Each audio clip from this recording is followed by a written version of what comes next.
Hari Sabtu kemarin apa kegiatannya? Ekskul kah atau apa? Itu PA di gereja Kak. PA di gereja. Iya. Oh, enggak ada kegiatan di sekolah. Belum ada. Oh, belum ada. Biasanya ekskul itu hari Sabtu belum ada lagi. Hari ini libur Kenapa? Atau karena pramuka? kemarin P5 jadi diliburkan. Oh, masih P5. Belum selesai P5-nya. Baru selesai Pak. Oh, baru selesai.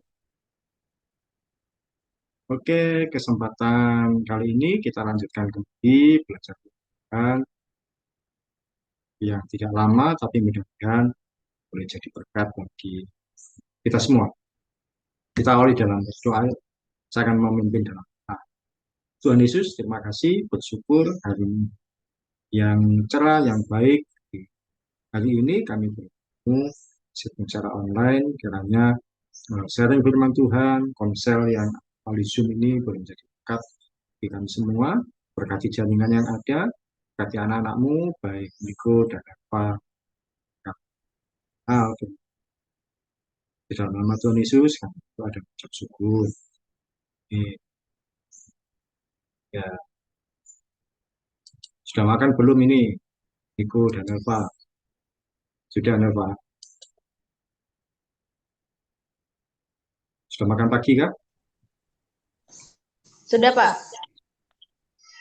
Oke, ini kelihatan ya, saya sharingkan ini. Kelihatan Pak.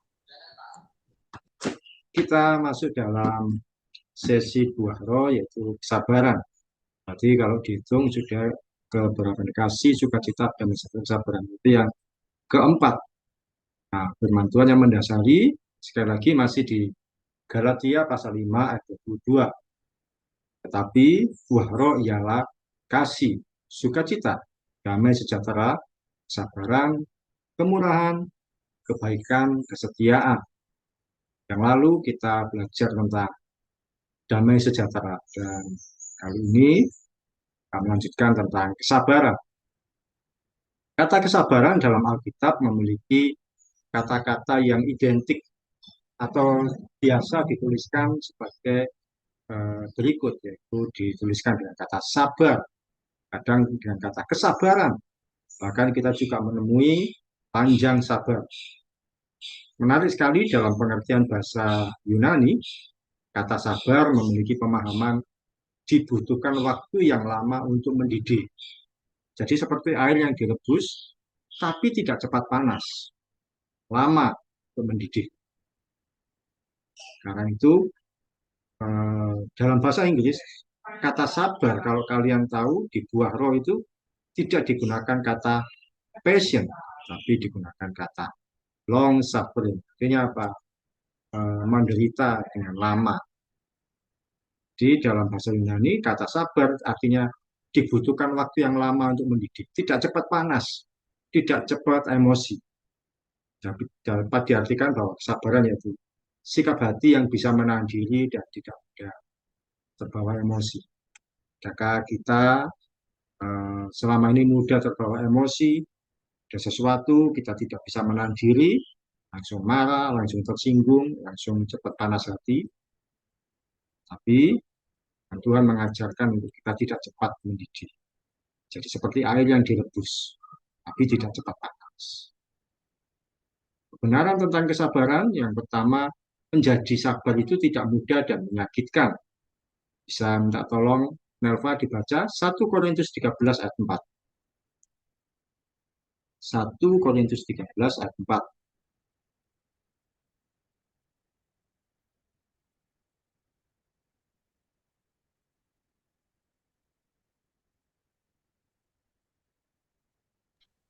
1 Korintus 13. 13 ayat 4. Kasih itu sabar, kasih itu murah hati, ia tidak cemburu, ia tidak memegahkan diri dan tidak sombong. Ya, seperti saya sampaikan tadi, dalam bahasa Inggris, kata sabar dalam buah roh tidak digunakan Be patient, tapi long suffering. Artinya menderita yang cukup panjang. Orang yang sabar itu tidak mudah, tidak enak, dan kadang terasa menyakitkan. Oleh karena itu, sabar dimasukkan juga dalam buah roh dan juga bagian dari karakter kasih. Yang tadi dibaca oleh Nelva itu adalah bagian dari kasih. Bahwa kasih itu sabar. Pernahkah kita dihadapkan pada situasi yang kurang menyenangkan karena menanggung kesabaran?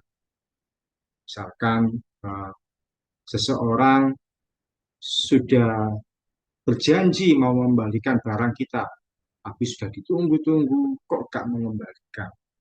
Itu kan menanggung sabar. Menanggung menderita karena kesabaran. Bisa juga janjian mau datang ke rumah, terus mau pergi ke satu tempat. Janji jam 7, acaranya setengah 8, tapi sampai jam 7 lebih, kok nggak datang-datang? Maka kita akhirnya jadi, aduh, di mana ini? Tapi kita dilatih untuk sabar. Sabar itu tidak mudah. Sabar itu menyakitkan. Jadi kita dihadapkan pada situasi yang tidak menyenangkan, tapi bagaimana kita bisa tetap sabar. Jadi menjadi sabar itu tidak mudah dan menyakitkan. Mungkin satu kali kalau kalian sudah punya uang, sudah menjadi seorang yang dewasa, kemudian dihadapkan pada situasi teman kalian, atau mungkin pernah mengalami, pinjam uang, terus ya sudahlah, nanti 1 minggu saya kembalikan, kita pinjamkan. Dalam waktu 1 minggu ternyata nggak kembali. 1 bulan pun belum tentu kembali. Kita sedang diuji kesabaran. Jadi satu, menjadi sabar tidak mudah dan menyakitkan. Ini kebenaran yang pertama. Sekali lagi, menjadi sabar itu mudah. Yang kedua, kesabaran memerlukan proses hari demi hari. Nah, tolong Niko dibaca Amsal 16 ayat 32. Amsal Amsal 16 ayat 32. Orang yang sabar melebihi seorang pahlawan, orang yang menguasai dirinya melebihi orang yang merebut kota. Ya, seseorang tidak bisa menjadi sabar dengan sendirinya dalam sekejap mata. Kesabaran merupakan hasil yang kita dapatkan dari proses pembentukan hari demi hari. Kata pahlawan atau bisa disebut sebagai prajurit atau tentara atau pejuang tidak bisa terbentuk dalam satu malam. Seorang prajurit harus dilatih melalui pertempuran dan perjuangan yang tidak mudah. Seorang atlet tidak bisa dia menjadi atlet yang berhasil hanya karena berlatih 1 hari atau 1 minggu. Dia harus berlatih setiap pagi, berhari-hari, berminggu-minggu, berbulan-bulan, sampai akhirnya dia menjadi seorang yang juara. Jadi kesabaran pun demikian, perlu dilatih hari demi hari, memerlukan proses. Seseorang tidak bisa didoakan untuk menjadi sabar, lalu berubah dengan sendiri.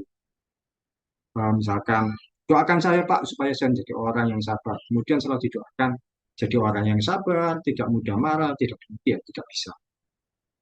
Kita harus bertemu dengan seorang yang perkataan dan tingkah lakunya menyakitkan, situasi yang tidak menyenangkan, serta harapan yang tidak sesuai dengan perkataan.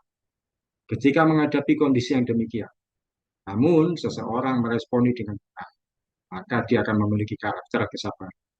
Sekali lagi, kita diuji kesabaran kita ketika bertemu dengan seorang yang perkataan dan tingkah lakunya menyakitkan, situasi yang tidak menyenangkan, serta harapan yang tidak sesuai dengan kenyataan.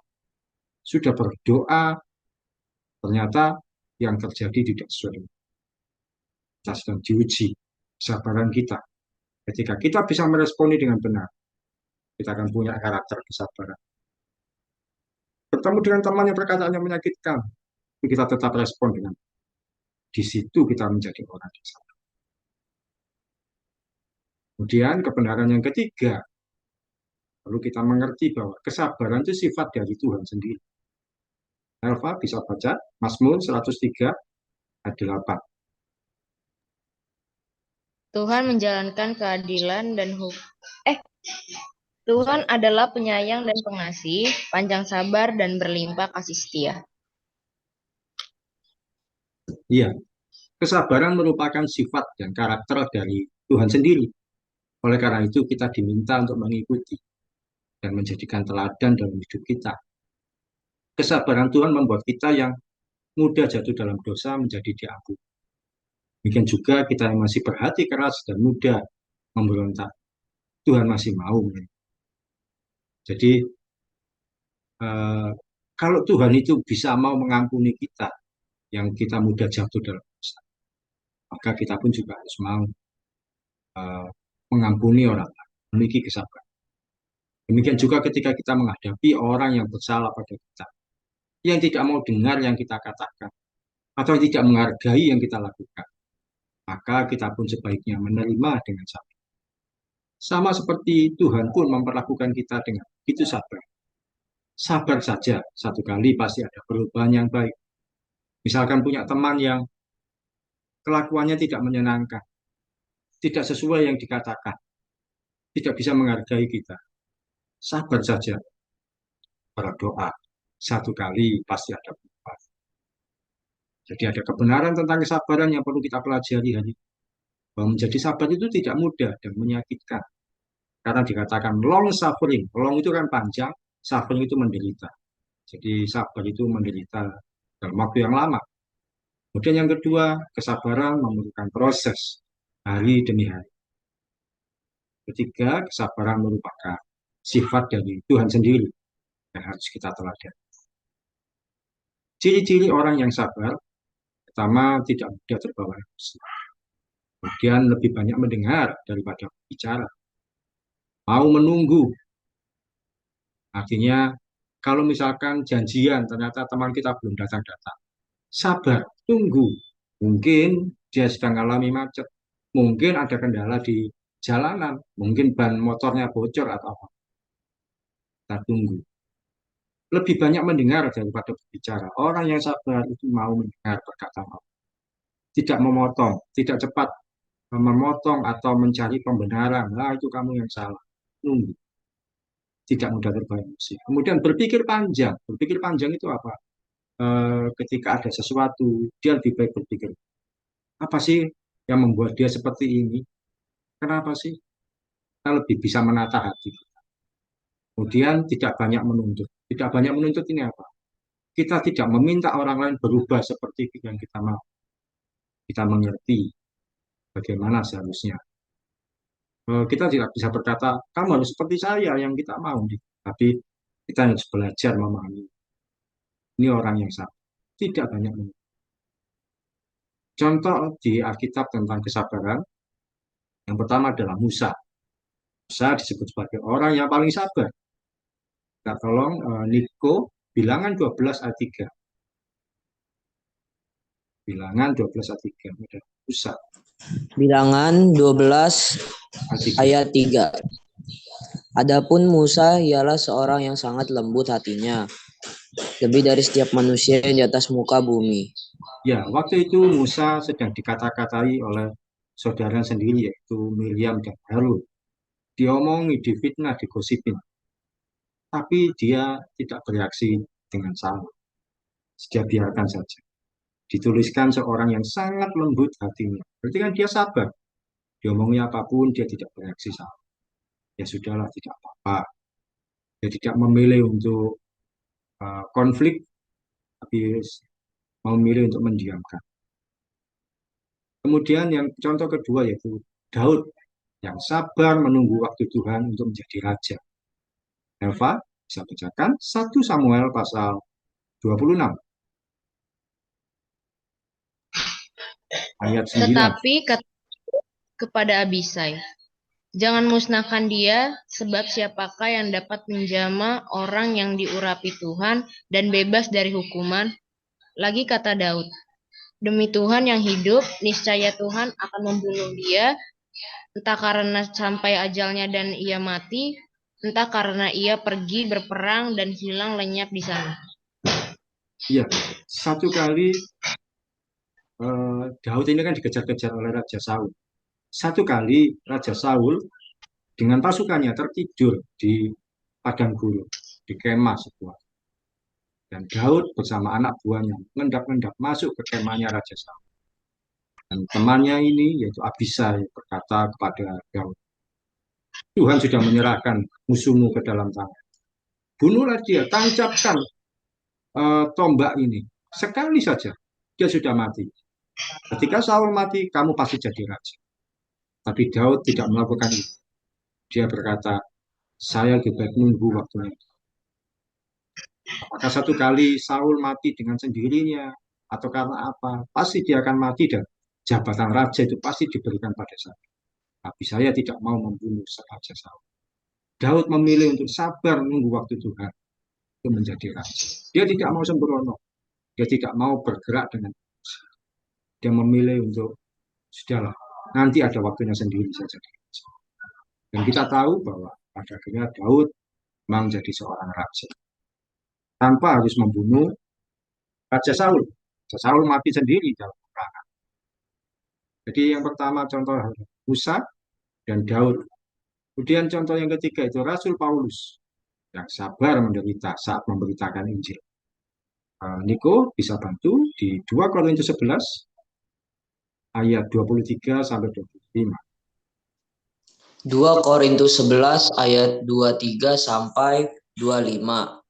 Apakah mereka pelayan Kristus? Aku berkata seperti orang gila.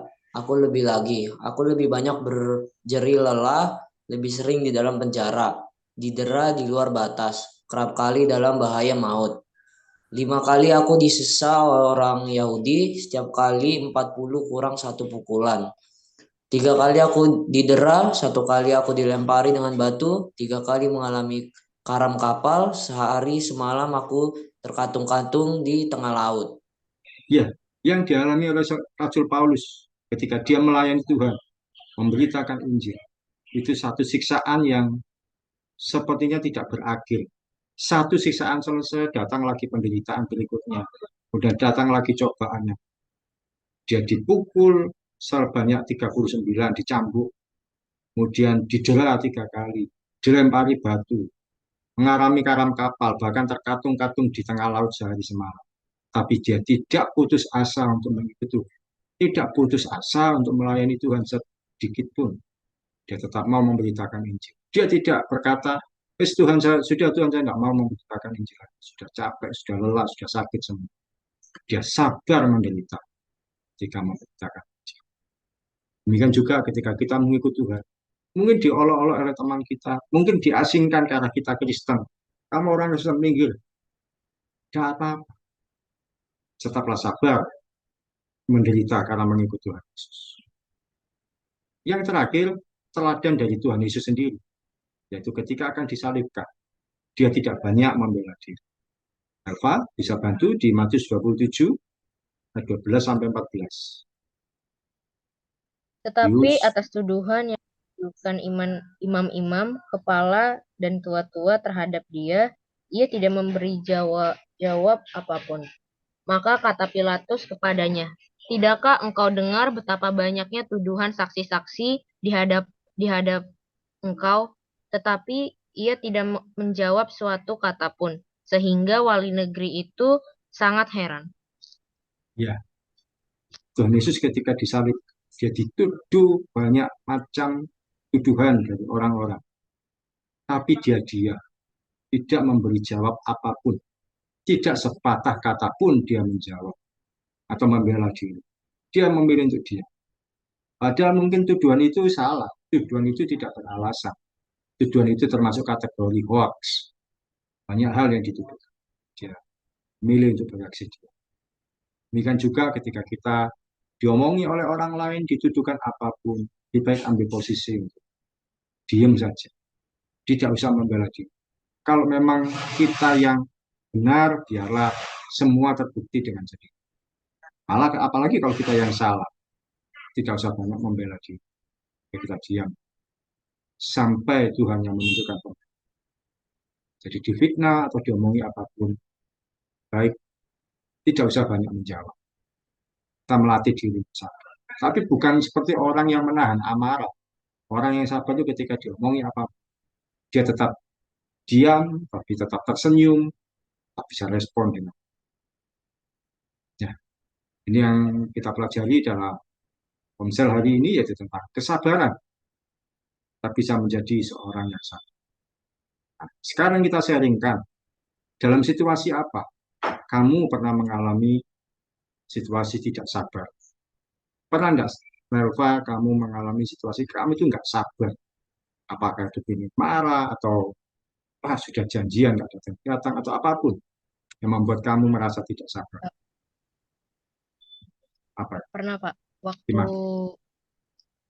ap- ada tugas kerja kelompok, waktu itu di sekolah, terus janjian sama teman-teman yang lain itu jam 9, tapi pada datang tuh jam 10 Janjian di rumah, di sekolah. oh di sekolah. Rasanya nggak sabar. Apa yang kamu rasakan, Pak? Iya, kesel sih, Pak, kayak udah pengen, aduh gimana gitu kan, kayak belum datang juga di jam segini gitu kan. Dalam situasi-situasi berikutnya, belajar untuk bisa memahami. Memahami itu bagaimana? Kita tidak membenarkan kesalahan dia, tapi kita yang memahami. Karena kalau kita tidak memahami, kita akan sakit hati sendiri. Memahami itu begini. Mungkin dia memang ada masalah di jalan, atau mungkin dia bangunnya kesiangan, atau apapun. Ya sudahlah, Pak, supaya kita tidak sakit hati sendiri. Kalau Niko pernah mengalami situasi tidak sabar, Pernah, Pak. waktu apa? Waktu menginginkan sesuatu, kayak entah laptop, handphone, itu suka nggak sabar pengen dapetinnya. Nggak segera dibelikan, gitu ya. Iya, Ya, sama seperti itu. Mungkin sudah meminta, tapi juga memahami. Oh, mungkin keuangannya masih belum ada. Mungkin masih ada kebutuhan yang lain. Kita belajar dari pembelajaran hari ini untuk sabar. Orang yang sabar bisa memahami. Kita tidak membenarkan kesalahan orang lain. Kita bisa memahami bagaimana situasi. Sehingga kita tidak menjadi orang yang mudah emosi, bahkan tidak sakit hati. Oke, puji Tuhan, kita sudah selesai untuk sesi hari ini tentang kesabaran. Ya, nanti saya akan sharingkan PDF-nya untuk bisa dicari lagi. Nelva bisa mengakhiri dalam doa? Bisa, Pak. Ya, silakan. Mari kita bersatu dalam doa. Bapak yang baik, terima kasih Tuhan buat kesempatan pada pagi hari ini. Kami telah melaksanakan komsel yang singkat ini, Tuhan. Tuhan, kami juga telah mendengarkan firman-Mu, firman-Mu yang mengajari kami bahwa kami harus selalu sabar, Tuhan, dalam hal apapun, dalam hal menunggu, dan apapun itu, Tuhan. Tuhan Yesus, terima kasih juga untuk hamba-Mu Pak Oki, Tuhan, yang telah menyampaikan firman-Mu. Tuhan, biarlah Engkau yang memberkati usaha pekerjaan Pak Oki, Tuhan. Biarlah bisa menjadi berkat bagi banyak orang, Tuhan Yesus. Terima kasih Tuhan, kami serahkan seluruh kegiatan kami pada hari ini hanya ke dalam tangan kasih-Mu saja. Amin. Amin. Terima kasih Niko dan Nelva. Sampai jumpa minggu depan. Terima Dan kasih. semoga ya. Tuhan Yesus memberkati.